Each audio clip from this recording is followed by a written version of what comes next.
The study of cosmology that aims to understand the origins and the nature of the cosmos all around us is a very fascinating branch of science.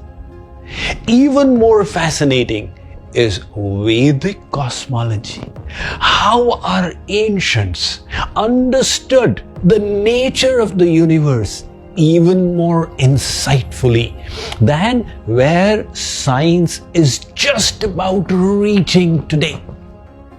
Don't forget that until a few hundred years ago, the Western world believed that the earth is flat, while in our heritage, the name for geography is Bhugol. Gol, that earth which is round, its study is geography. So before we go into its further depths, here's a story to relish from the Puranas. We have heard of Indra, the king of the celestial abodes. It is said that once Indra commissioned Vishwakarma for the making of a mansion like had never existed. Vishwakarma engaged in the work and was getting exhausted. In desperation, he prayed to the Lord for deliverance. Sri Krishna appeared before Indra and said, Devaraj, such a huge house is getting made. How many Vishwakarmas have you engaged in it? Indra was astonished. Maharaj, I thought there is only one Vishwakarma, like there is only one Indra. The Lord smiled. By virtue of his Yoga Maya, he began bringing ants to Swargalok. And that further astonished Indra. He said, Maharaj, what are these ants? Where are they coming from? Lord Krishna said, Indra, those souls who have once been Devraj like you, but now are in the ant species, I've called them over to meet you. Indra's pride was squashed. Having been the king of the celestials, I can become an ant in the future. Giving that message, the Lord disappeared and an elevated sage reached. The sage was carrying a straw mattress on his head, and he had a circle of hair on his chest with a few of them fallen off. Indra welcomed the elevated sage and said, Maharaj, what is the secret of your peculiar appearance, and why do you carry this mattress?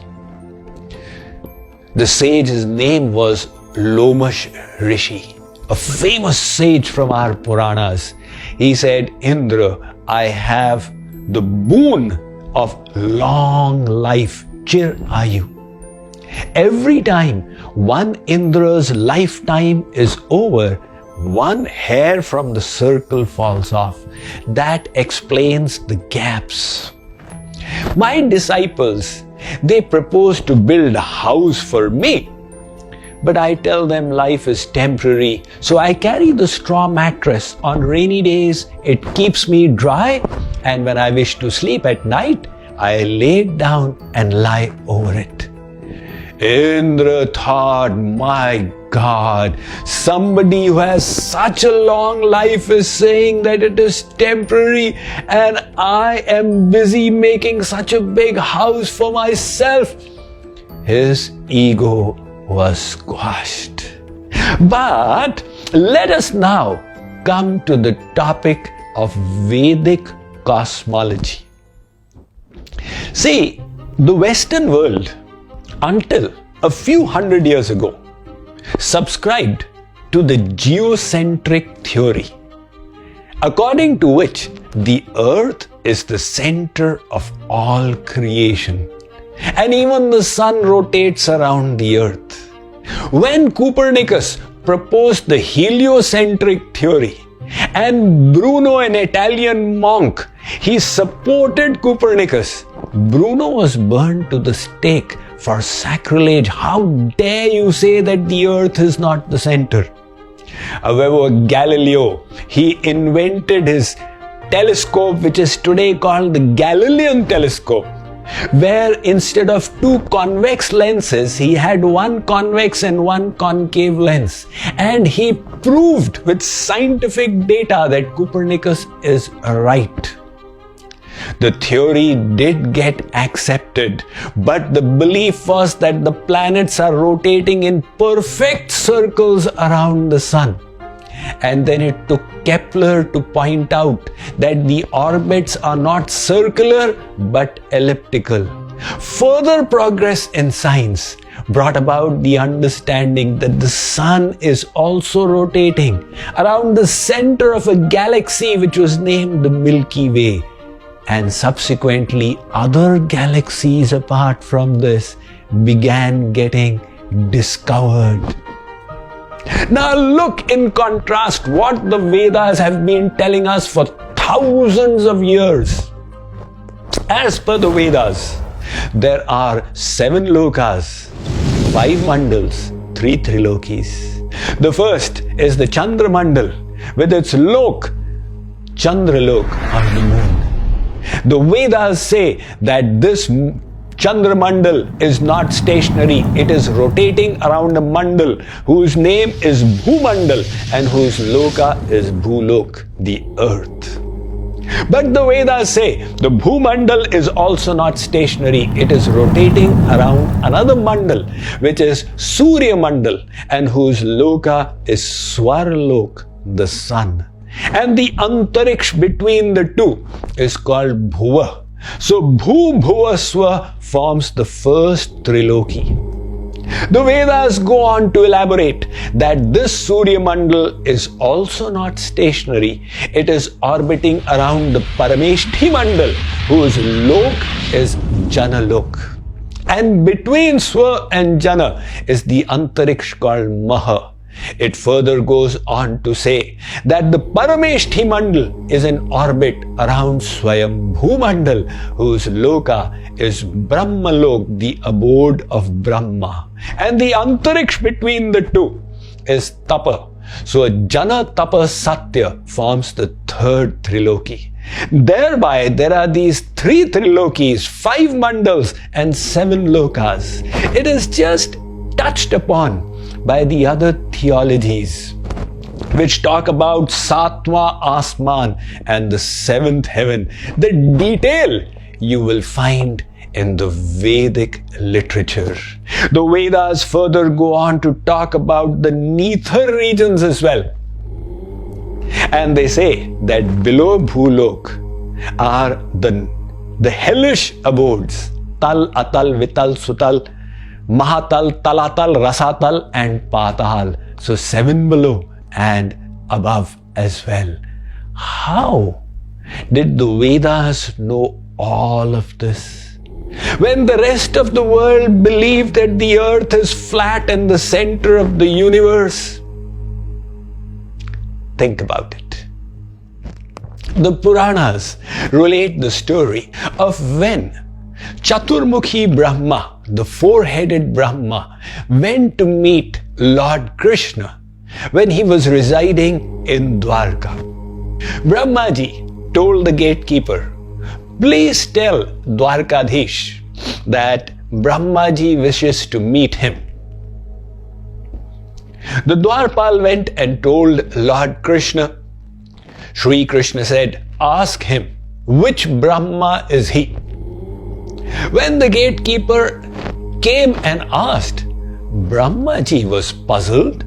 "I thought I was the only Brahma. Is there any apart from me as well?" Nevertheless, he told the Dwarpal, "Go and tell him the father of Sanakadik Paramahans, Chaturmukhi, the 4-headed Brahma, is here." When the Dwarpal conveyed the message, Sri Krishna smiled and said, "Call him in." In Lord Krishna's presence, Brahmaji offered his respects. And the first question he asked was this: Bhagwan, what did you mean by saying which Brahma? Is there any apart from me? Lord Krishna smiled. By the power of his Yoga Maya, he called all the Brahmas from innumerable universes. They all were coming and offering their obeisance to Lord Krishna. Our Brahmaji saw there is one Brahma with 100 heads. He thought, my, I have 4 heads. He has 100. How big will his universe be? And then there were Brahmas coming who had 1,000 heads. How big would be their universe? And there were also Brahmas coming who had 10,000 heads. And there were such Brahmas arriving who had 1,00,000 heads. How big would be their universe? But also Brahmas appeared on the scene who had 10,00,000 heads. And there were Brahmas who had 1 crore heads. But Brahmaji also saw there such Brahmas arriving who had 10 crore heads. And then there was also a Brahma who reached with 1 Arab, 1 billion heads. How big would be his universe? Dekhi chaturmukhi Brahma hoilo chamatkar, Krishner charanayasi karilo namaskar. Seeing that mind-boggling spectacle, our 4-headed Brahma fell at the feet of Lord Krishna in the spirit of surrender and said, Pahimam, Pahimam, my Lord, forgive me, protect me. I was unaware of your infinite glory. So as per the Vedas, and as confirmed by the modern scientific multiverse theory, there are innumerable universes.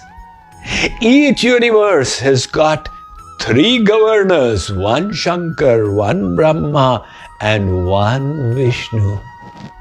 Science informs us, like the sun, there are 100 billion stars in this galaxy. And like this galaxy, the modern estimates say that there are 100 billion galaxies. Multiply 10 to the power 11 by 10 to the power 11, you get 10 to the power 22 are the estimated number of stars that are there in this one universe. And the Vedas inform us that like this universe, there are innumerable universes.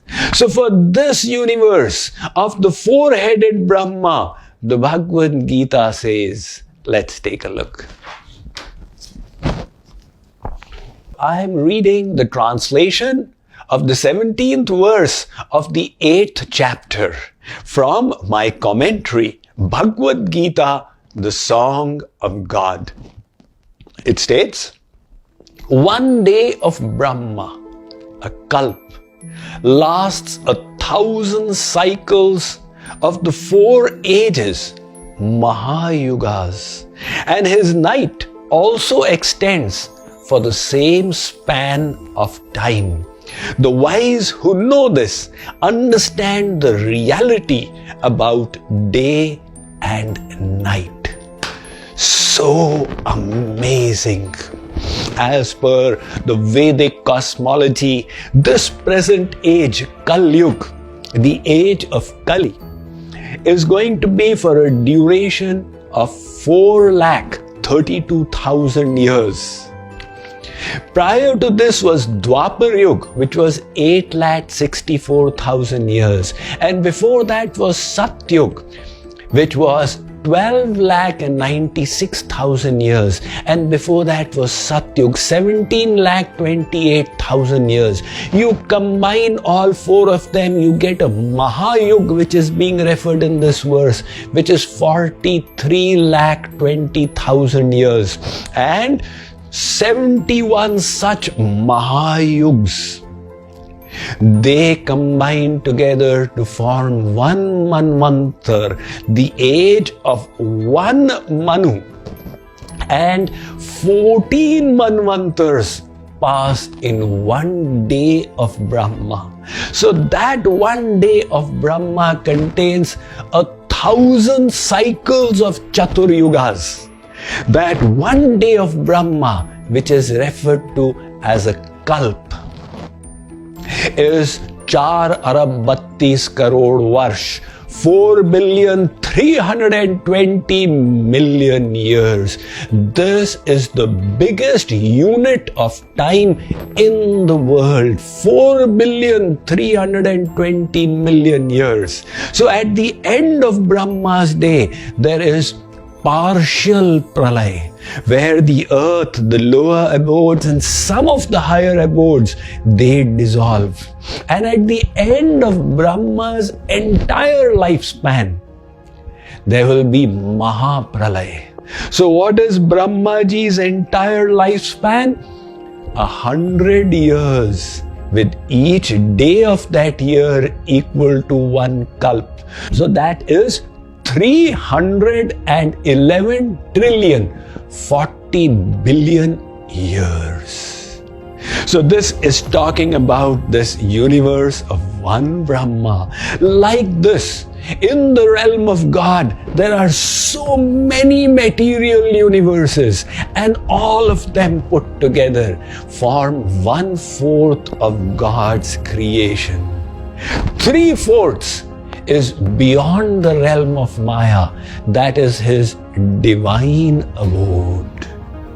From that 1/4, within that one universe, within that one galaxy, within that one solar system, and within that one earth planet, in that one country, one state, one district, one city, one colony, one house, and one tiny soul.